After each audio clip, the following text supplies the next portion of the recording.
જે મા બાપ પોતાના છોકરાઓને ભણાવી ગણાવીને મોટા કરે, પરણાવે, ઘરમાં વહુ આવે, એ જ છોકરો મોટો થઈને પોતાના મા બાપને વૃદ્ધાશ્રમમાં મોકલી આવે.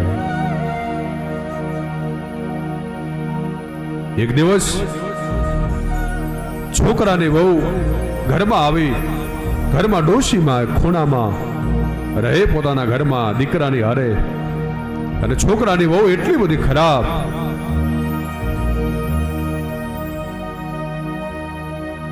ત્યારે એક દિવસે છોકરાની વહુ છોકરાને એના પતિને કહે છે, આ ડોશીને ક્યાંક મૂકી આવો ને. અને દીકરાની વહુ એની વાતમાં આવી ગયો. છોકરો એક દિવસ કંટાળ્યો આવે છે, પછડી લઈને ભોળી ડોશીની પાસે પછડી પાથરે છે અને કહ્યું, માં આમાં બેસી જા હવે. અને ભોળી ડોશી જ્યાં બેઠી અંદર પછડીના ચારે છેડા ભેગા કરી ગાંઠ મારી ખંભે નાખી નીકળ્યો છોકરો ગામની બહાર. ત્યાં ગયો જ્યાં દરિયો ઘોઘવતો હતો, ત્યાં આવીને પછડી છોડે છોકરો.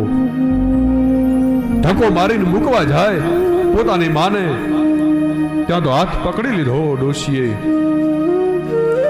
કે બેટા, મારે તને એક વાત કરવી છે. કે તો નાનો હતો ને તેથી હું અડદ નહોતી ખાતી, તારી તબિયતનું હું ધ્યાન રાખતી હતી. તું નાનો હતો, પણ હવે તું મોટો થઈ ગયો છો.